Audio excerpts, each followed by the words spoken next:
A battery is the heart of a vehicle's electrical system. It provides a vehicle the energy to power everything from the starter motor to the lights and accessories.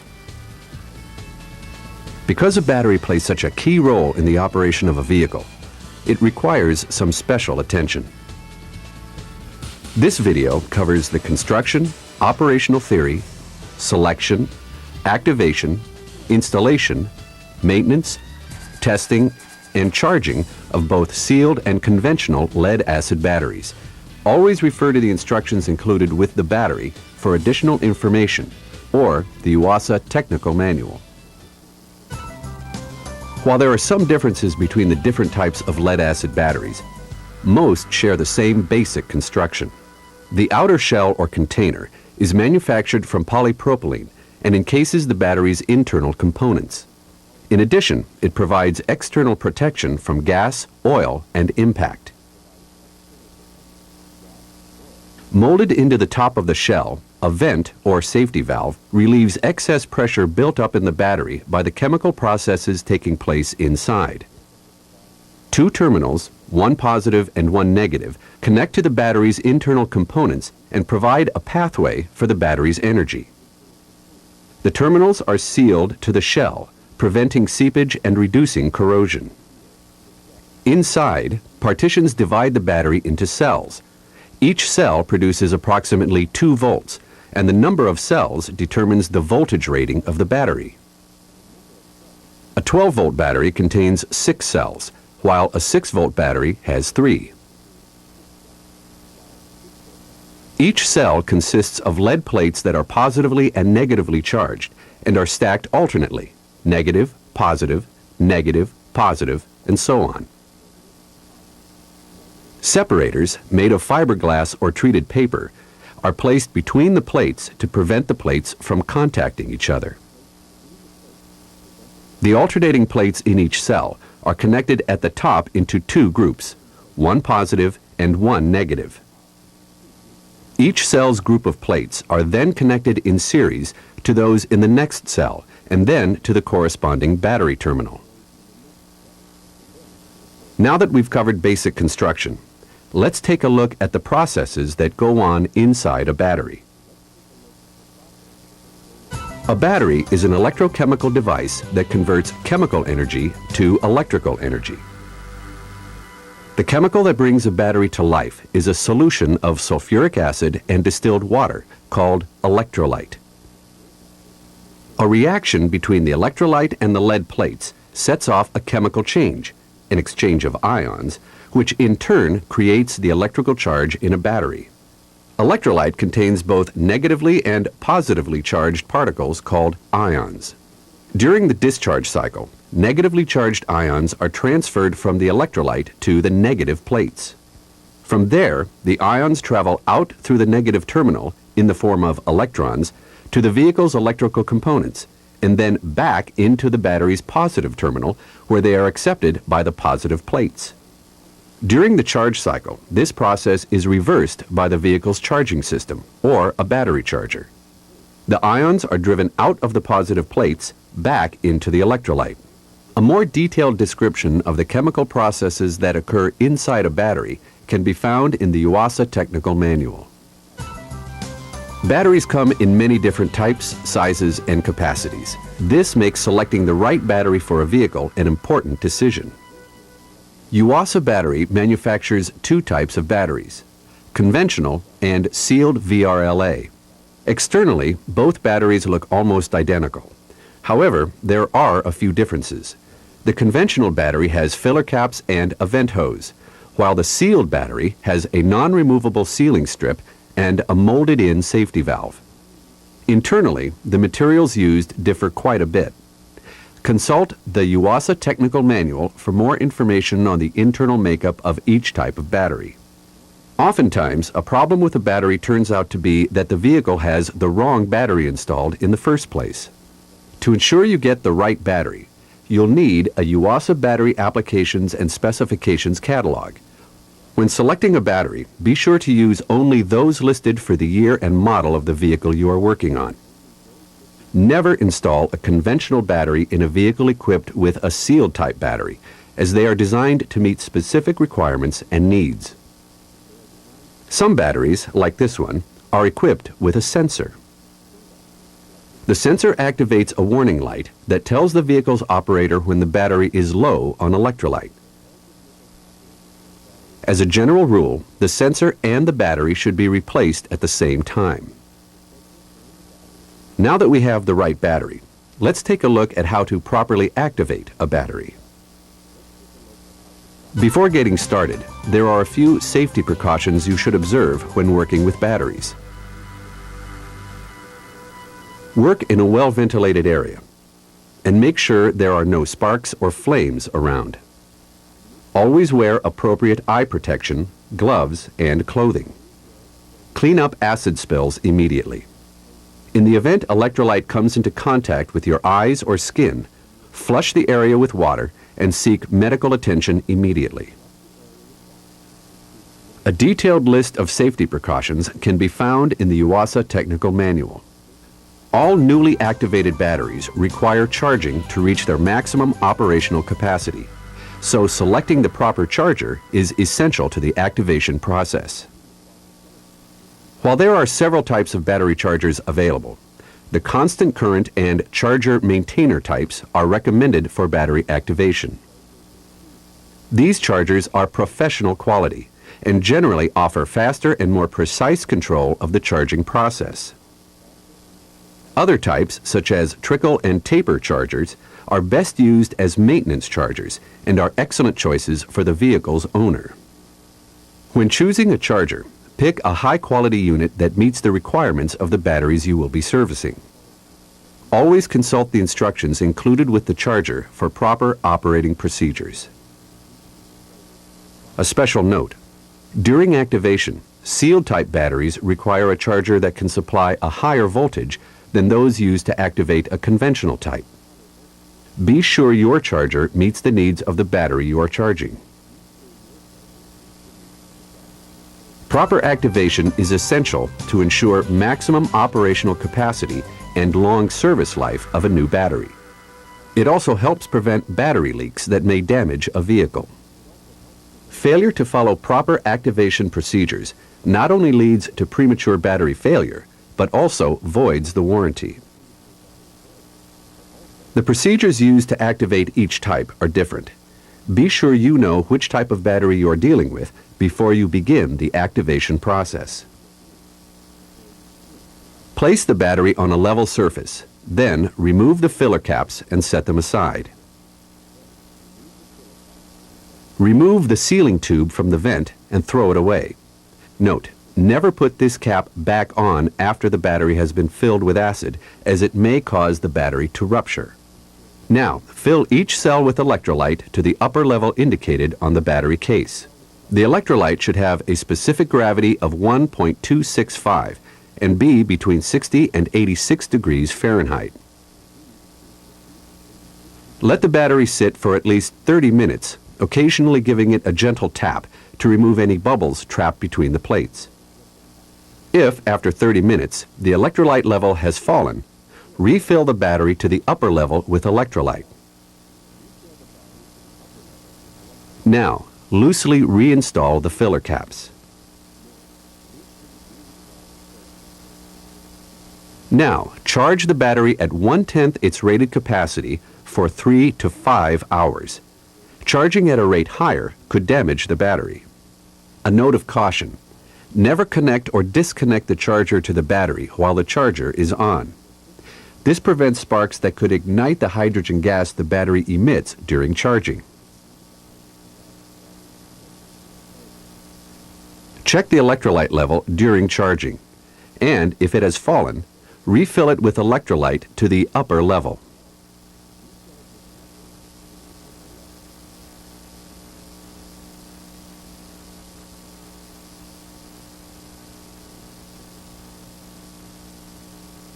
Once the charging process is complete, turn off the charger and disconnect it from the battery. Now, tighten the filler caps, making sure not to over-tighten them, then clean off any spilled electrolyte with a water and baking soda solution.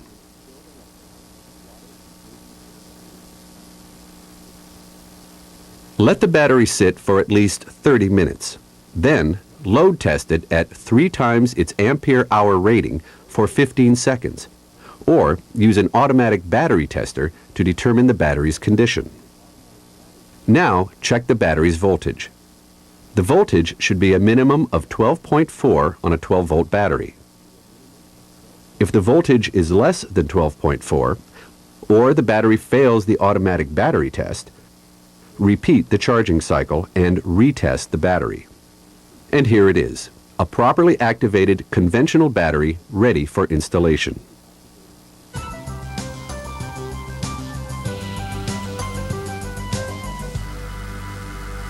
Place the battery on a level surface and remove the sealing tape covering the filler ports.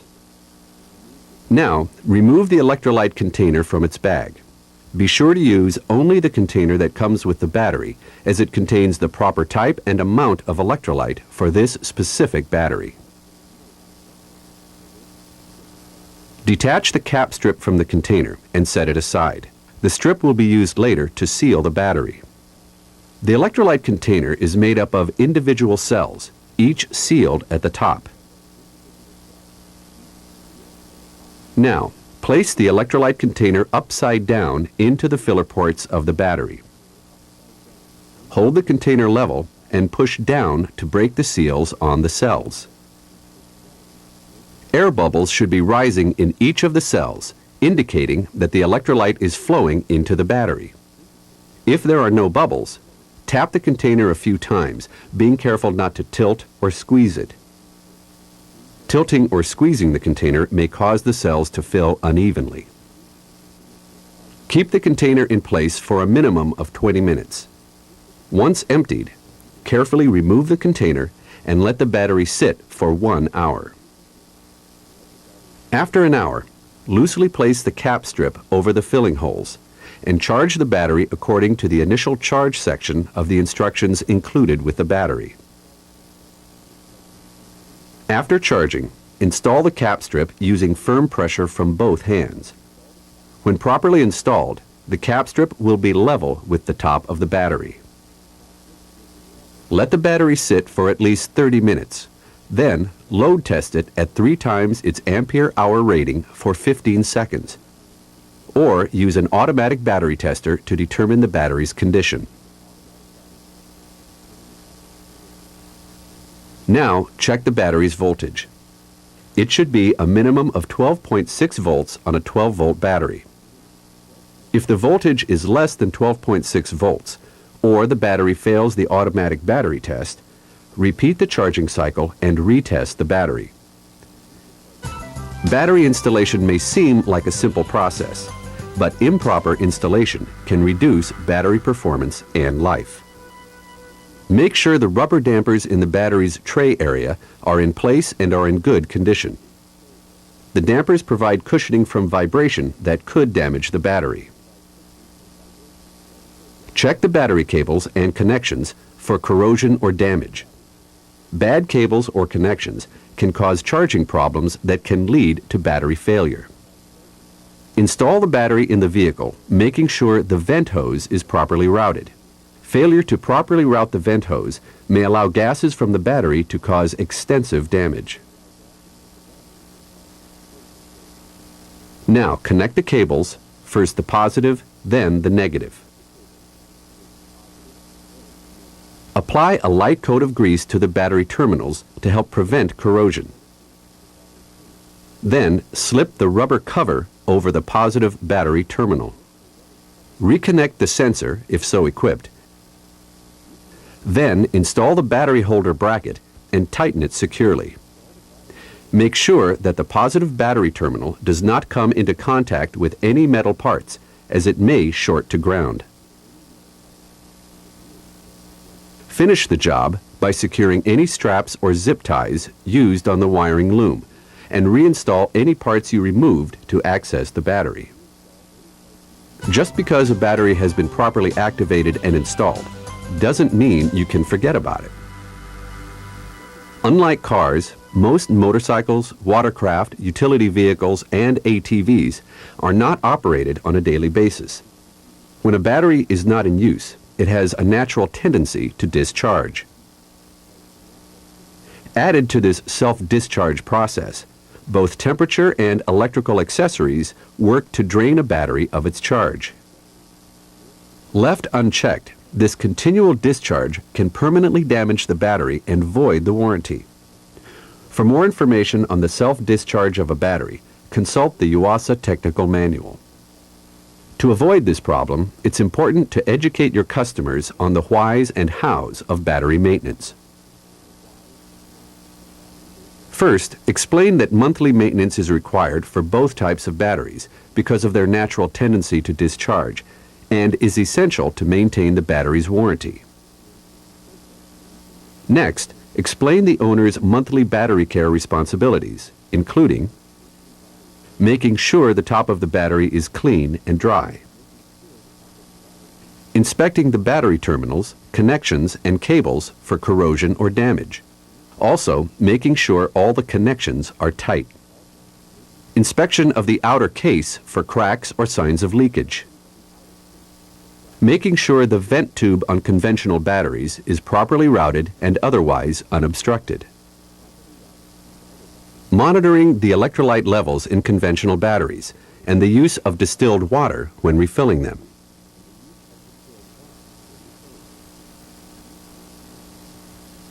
Finally, explain the need to maintain a full charge in all types of batteries in order to avoid possible damage caused by the self-discharge process. This is a good opportunity to show your customer the battery chargers available to meet his or her needs and explain the proper use of a battery charger. And if the vehicle storage period is going to be long-term, the battery should be removed from the vehicle, the electrolyte levels checked, and fully charged. In addition, the electrolyte level and charge should be maintained throughout the storage period.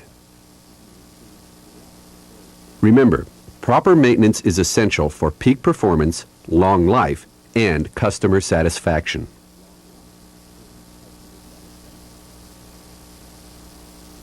If you suspect a problem with a battery, there are two easy and reliable ways to check its state of charge. The first is a hydrometer test. Used on conventional batteries, a hydrometer measures the specific gravity of the electrolyte inside a battery. There are two types of hydrometers: calibrated float and floating ball.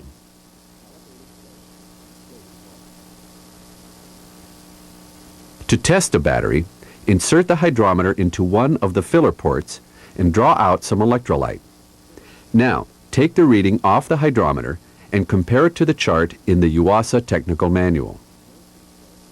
Test each cell individually. If any cell falls out of the specified range, charge the battery and retest each cell. If after charging any cell fails to meet specifications, the battery must be replaced. The other test is a DC volt test. This test can be done either unloaded or loaded. To perform an unloaded test on a conventional battery, connect a DC voltmeter to the battery and observe the reading. Compare the reading with the chart in the Yuasa technical manual. If the voltage is below a full charge, charge the battery, then recheck the voltage. When checking a sealed type battery, it must sit unused for at least 4 hours in order to stabilize. After the battery has stabilized, check the voltage with a voltmeter. If the voltage is below 12.4 volts, the battery needs recharging. To perform a loaded test on either style of battery, connect a voltmeter to the vehicle's battery with the engine off. Then turn on all the lights. Observe the reading on the meter. A battery in a 12-volt system should have at least 11.5 volts with the lights on. If the voltage is below this level, recharge the battery. Another type of load test is called a high-rate discharge test. In this test, you use a special device to apply a load of 3 times the battery's ampere-hour rating. After applying the load, measure the battery's voltage. A conventional 12-volt battery should have 12.4 volts, and a sealed type battery should have 12.6 volts. Automatic battery testers offer another way to test the condition of a battery. To ensure accurate results when using an automatic battery tester, always follow the manufacturer's instructions. There are many variables to consider when charging a battery, including its state of charge and type of charger being used. Always refer to the charging instructions that came with the battery, if they are available. If the instructions are not available, a good rule of thumb is to charge the battery at 1/10 the rated capacity for 3 to 5 hours. Here are a few more tips on charging batteries. Make sure the charger is turned off before making any connections to the battery. And always connect positive to positive and negative to negative.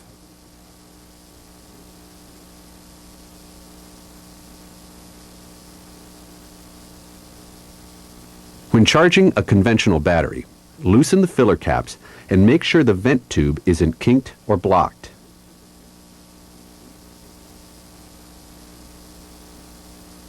And if a battery feels excessively hot during charging, stop charging it and let it cool.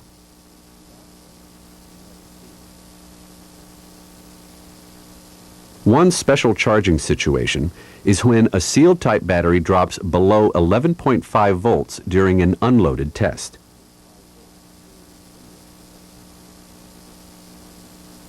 If this occurs, and the battery will not accept a charge at a normal rate, increase the charging voltage to a maximum of 25 volts for 5 minutes.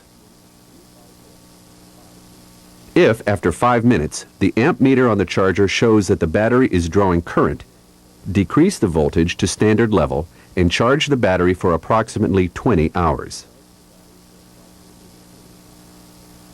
If the battery fails to draw current after 5 minutes at the high rate of charge, the battery needs to be replaced. For a more in-depth look at battery charging, consult the Yuasa technical manual. Some vehicles are equipped with pre-activated batteries.